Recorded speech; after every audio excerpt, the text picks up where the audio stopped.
of the common misconceptions that I hear all the time is, Maria, I think I'm eating too much protein. Doesn't that turn into chocolate cake? We hear that more than you could imagine. And keto's gotten really popular, and some of the information's not really based on good science. And this is one of them. And so if you look at protein, number one, if you don't get enough protein, it causes problems. Hair loss. If you have a client who says my hair is falling out, first thing you should ask is how much protein are you getting?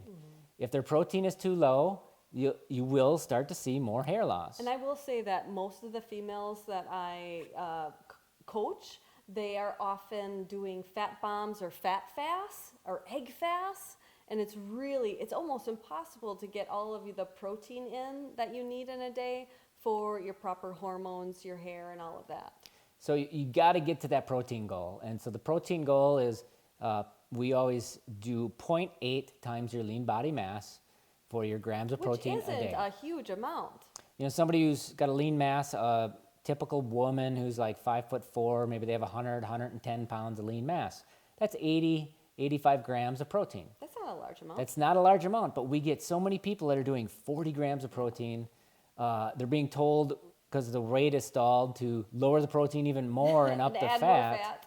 And that's the exact opposite of the direction you want to go. Protein has a thermic defect of food that really helps with that weight loss and metabolism. And one of the parts that's feeding this myth is they'll say, well, I have a type 1 diabetic friend, and they have to bolus, which means you add insulin, to account for protein. Yep. The problem with that is that's a metabolic process that's completely natural. When your body, when you consume protein, that protein triggers two different hormones in your body. Number one, insulin. To utilize protein, to use it as a to build lean mass with that protein, you need insulin to utilize the protein, to go through muscle protein synthesis and use it to build lean mass and repair lean mass. And that's what you want. That's why you have a protein goal to begin with. So your body needs some insulin to utilize it. Well, the body knows that if the insulin goes up, blood sugar is going to go down unless there's some coming in the diet. And if you're just eating protein, there's no carbohydrates in the diet. So the body also has to stimulate glucagon, which releases some carbohydrates from the liver to balance out the blood sugar so the blood sugar doesn't dive when you're just eating protein. But in a diabetic, a type 1 diabetic, their insulin response isn't happening. They're not producing insulin. So you only see the glucagon, which raises blood sugar. So they'll see their blood sugar spike when they eat protein. But it's not protein going through gluconeogenesis and turning into carbohydrates. It's carbohydrates coming out of the liver because of the glucagon response. So that is part of that myth that is pervasive.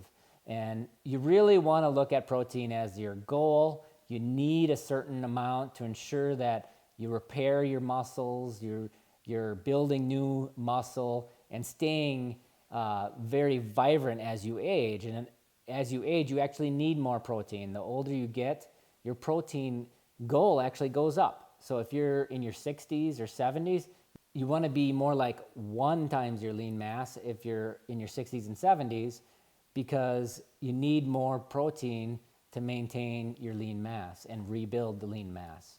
But if you look at protein in general, it's kind of interesting that gluconeogenesis is put out there like a bad word in the keto community, that you want to avoid protein. Gluconeogenesis is the process of taking protein, turning it into glucose. It's primarily a demand-driven process.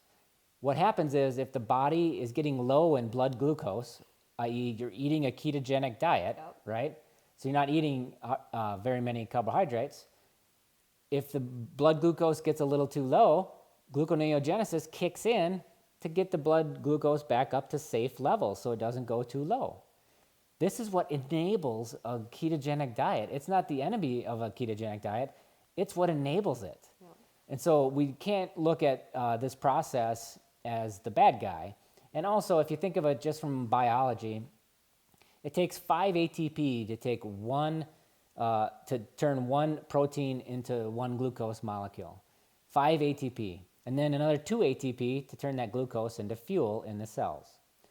Why would the body go through such a hugely energy intensive process when for just a couple ATP it can just burn fat or ketones and use that as fuel instead? It wouldn't do this process if it didn't have to.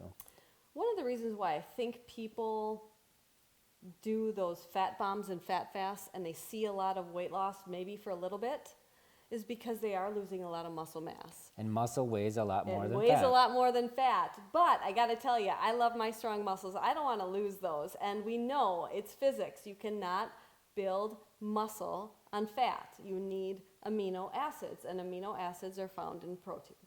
So make sure your clients are hitting their protein goal every day. Ensure them that it's not going to turn into chocolate cake.